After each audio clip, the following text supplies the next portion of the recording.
설 연휴가 지나면서 정치판은 지방선거 대책으로 분주합니다. 어제부터 예비후보 등록이 시작됐습니다. 이번 선거는 지난 총선 이후 2년 만에 치러지는 전국 선거로 향후 전국 주도권을 놓고 여야 간의 격돌이 벌어지기로 했습니다. 특히 안철수 신당이 가세하면서 이번 선거 최대의 변수가 됐습니다.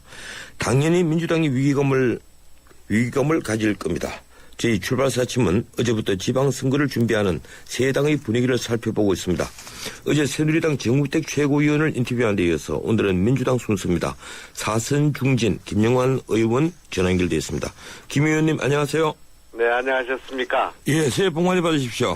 복 많이 받으세요. 예, 설 연휴 어떻게 지내셨습니까?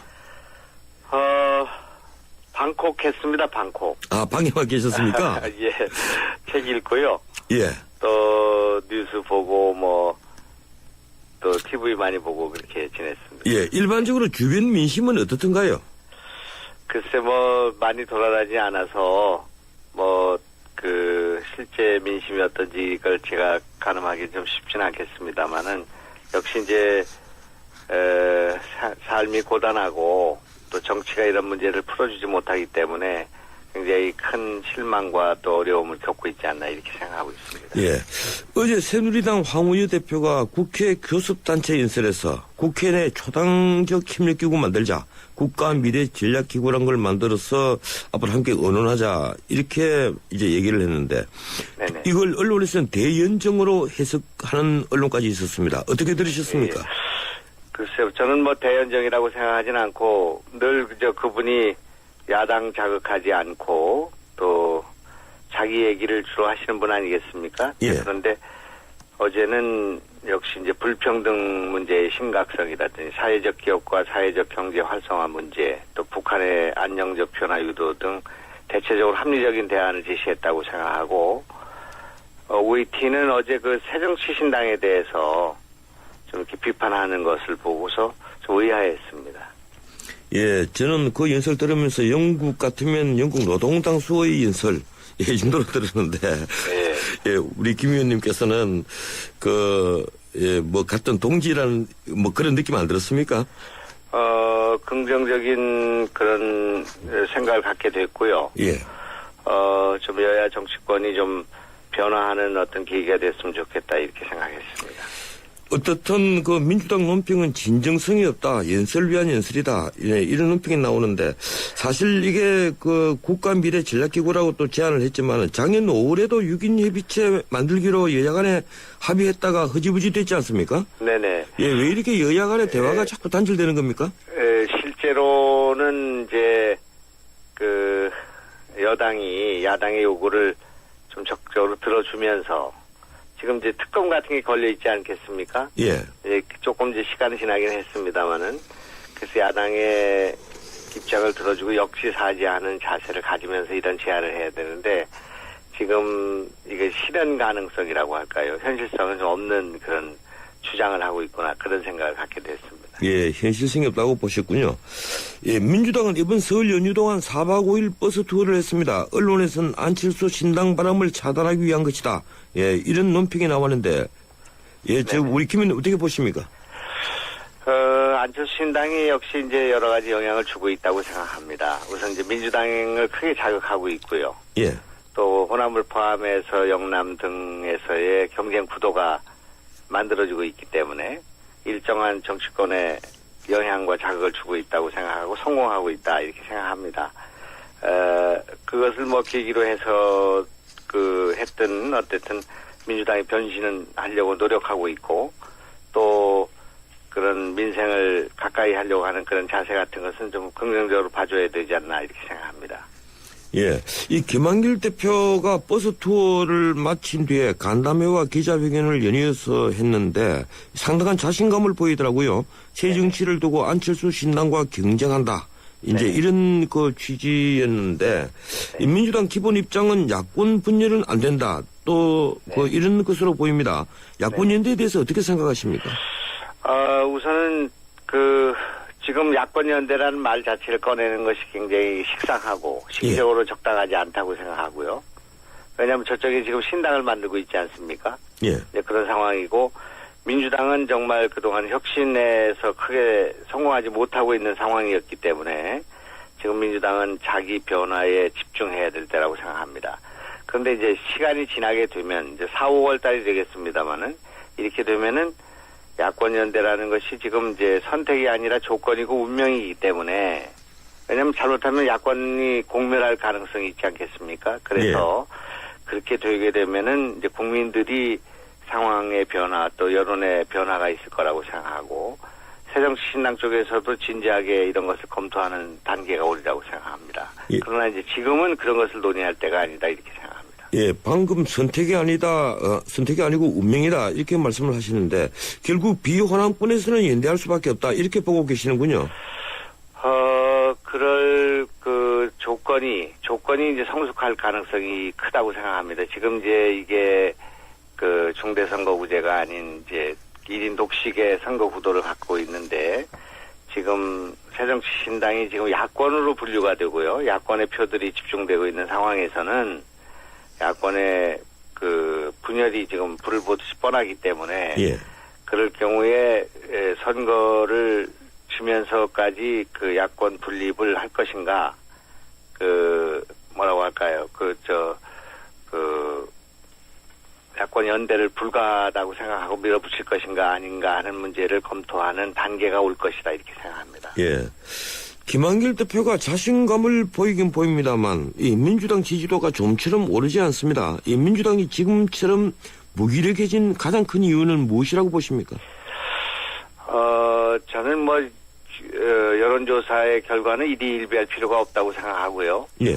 뭐 하루 사이에도 뭐 크게 이제 막 바뀐 여론조사가 나오지 않습니까? 지금 호남에서 뭐 앞서다가 뒤서다가 예. 뭐 반도 안 되다가 갑자기 앞서기도 하고요. 이제 그런 거기 때문에 여론조사의 결과를 떠나서 야당이 이제 지난 대선에서 그 패배하고 난 뒤에 국민들의 지지라고 할까 기대를 크게 받지 못한 것은 지금 현재 그 민생이라든지 그 여러 가지 면에서 어려움을 많이 겪고 있는 국민들을 생각할 때 지난 1년 동안 우리 야권은 국정원 문제에만 매달리게 된 그런 결과가 돼서 우리 잘못은 아닙니다만은 결과적으로 국민들이 그 실망을 하고 있지 않은가 이렇게 생각하고요. 예. 역시 이제 국정원 문제, 민주주의 후퇴 문제와 함께 민생 문제를 챙겼어야 된다고 생각하고 지나친 장애투쟁과 대결주의 같은 것들에 대해서 국민들이 좀 비판적인 시각을 갖고 있는 거 아닌가 이렇게 생각합니다. 예, 방금 민주당 잘못은 아니지만 국정원 문제에 매달린 것이 너무 장기간 매달린 것이 문제다 이런 취지의 말씀을 하셨는데 이 국민들이 보기에는 이 민주당이 대선 불복이 아니라고 하지만 이 심정적으로는 대선 불복이다 이렇게 보고 있습니다. 그래서 또 그게 장기간 계속되니까 결국 이제 피로감을 주었다는 지적이 나오거든요. 그 점은 어떻게 생각하십니까? 민주당이 뭐 잘못이 아니다 이런 얘기는 국정원 개혁 문제, 국정원의 댓글 문제가 계속 터져 나와가지고요. 예. 민주당이 어떤 민생으로 정책으로 이렇게 전환하기가 참 어려운 상황이었다고 생각하고요. 이제 그런 것 때문에 문제가 생겼다고 생각합니다만은 지금 말씀하신 것처럼 그 과정에서 국민들이 대선 불복처럼 비치는 그런 뭐라고 할까요? 투쟁이라고 할까? 그 실천들이 있었기 때문에 그것에 대해서도 국민들이 상당히 비판적인 시각을 가진 것은 사실이라고 생각합니다. 예, 김한길 대표가 특권 내려놓기 혁신안을 들고 나왔습니다. 이 국민 소환제 도입하겠다. 그리고 출판 기념회 회계를 공개하겠다. 부의금은 뭐 5만 원만 받겠다. 이런 얘기들인데요. 예. 그런데 이게 의원총회에서 이 많은 반발이 나왔다. 이런 보도가 또 뒤따릅니다. 이목희 의원, 정청래 의원, 김광진 의원 이런 분들이 반발했다는 건데 이게 이 문제 당에서 반발할 일은 아니지 않습니까? 어떻게 보십니까? 예, 사실 왜곡이 좀 있었는데요. 예. 그분들이 뭐 그걸 반대했다기보다는 그런 발표 과정에서 좀 당내 의견 수렴이 있었으면 좋겠다 이런 얘기가 있었고 오늘 오후에 의총이 다시 열리게 되겠습니다만은 아마 전체적으로 추인되지 않을까 이렇게 생각합니다. 상당히 고통스러운 내용을 담고는 있습니다만은 어떻든 혁신 내용에 대해서는 평가하고 받아들이는 분위기가 있다 이렇게 말씀드릴 수 있겠습니다. 예, 오늘 오후에 추인될 것이다 이렇게 말씀을 하시는데 사실 그 지난 선거에서도 불체포 특권을 폐지하겠다. 또 세비 30%를 자진 삭감하겠다. 이 두 문제는 여야가 똑같이 공약했던 사항들입니다. 네네. 그런데 아직 전혀 약속을 지키고 있지 않거든요.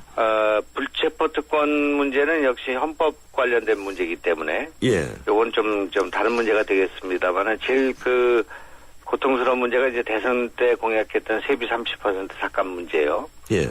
이거는 정말 그 국민들한테 면목이 없게 됐다고 생각하고 그날도 이제 그런 얘기가 있었습니다. 이 문제를 우리가 그 뭐라고 할까 걷어들이면서 이런 여러 가지 혁신안을 제기하는 것이 문제가 있지 않느냐 뭐 그런 이제 젊은 의원들의 그 의원의 그런 견해가 있었습니다만은 참 면목이 없는 일이라고 생각하고요. 이제 그러나 지금 그 이런 문제와 관련해서 혁신안을 내놓고 실천하려고 하는 것은 좀 긍정적으로 봐줬으면 좋겠다 생각합니다. 예, 경기도 출신이시니까 제가 의견을 좀 듣겠습니다. 김문수 경기도지사가 불출마 선언하면서 이번 지사 선거가 아주 재밌어졌는데 언론에서는 우리 김영환 의원님 또 김진표 원혜영 의원 등과 함께 후보로 거론을 합니다. 어떻습니까? 이 전혀 생각 안 해보셨습니까? 저는 이제 관심이 많이 있는데 예. 문제는 지금 이제 선거 구도가 예. 아직 그 명확해지지 않고 있다고 생각합니다. 여권 후보도 이제 가시화가 안 되고 있습니다만은 그 여러 가지 유동성이 있죠. 그것도 있고 이제 제일 중요한 것은 이제 새정치신당이 예. 그 후보를 내고 어떻게 할 것인가에 따라서 크게 선거판이 요동칠 것이기 때문에 좀 관망하고 있고요. 예. 어떻게든지 우리 당으로서는 이제 경기도에서 이겨야 되는 그런 문제가 있고 수도권 선거는 물론이고 전체 지방자치 선거의 최고의 전략적 요충이 경기도라고 생각합니다. 그래서 이 문제를 유심히 보고 있고 우리 당에 좋은 후보가 나와 있습니다만은 이분들이 를 가지고 이길 수 있겠나 이런 문제를 지켜보고 있습니다. 예, 생각은 아주 많은데 이 현재 관망 중이다 이렇게 제가 느꼈습니다. 예. 그건 뭐 아직 결심 못 하고 있고요. 예. 어떻든 지금 상황이 한 달 전과는 굉장히 다른 상황이 지금 전개되고 있다고 생각합니다. 예, 알겠습니다. 곧 소식이 들리겠군요.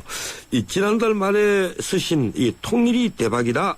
뒤 물음표가 달려 있습니다. 이 칼럼을 읽었습니다. 네. 이 박 대통령의 통일은 대박이다라는 말씀에 대해서 이 처음 동의를 하시면서도 나름대로 비판을 하셨던데, 예, 전체적인 취지가 섣부른 흡수 통일론에 대한 우려인 것처럼 보였습니다. 네. 예, 우리 김 의원님 생각하시는 통일 방안은 어떤 겁니까?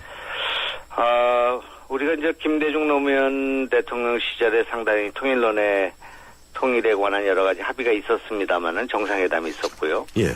지금 생각해 보면은 상당히 그 앞서간 측면이 있지 않는가 이렇게 생각합니다.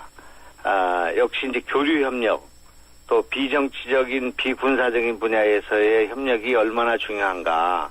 예. 그리고 이것이 충분히 쌓여 있을 때 통일의 여건이 개선될 수 있다 이렇게 생각하는데 이번에 이제 통일대박론은 참 대통령이 그런 말씀하시고 또 보수 언론이나 이런 데서 나서서 이렇게 해서 통일에 대한 가능성 또 통일에 대한 염원 이런 것을 보편한 그런 중요한 측면이 있는데 문제는 이게 북한의 그 붕괴론 예. 또 북한의 급변 사태 같은 것을 전제해 두고 있다고 한다면 이것이 통일대박론은 상당히 통일에 저해가 되거나 또 북한을 자극할 가능성이 있다고 생각해서 지금은 역시 우리가 그 교류 협력을 꾸준히 해나가면서 신뢰를 쌓아가는 것이 필요하고 그래서 제가 전부터 남한의 북한공단 같은 현실적인 방안을 통해서 북한과 남한이 윈윈할 수 있는 그런 점진적인 그리고 시간을 갖는 그런 노력이 필요하다고 생각하고 있습니다. 예.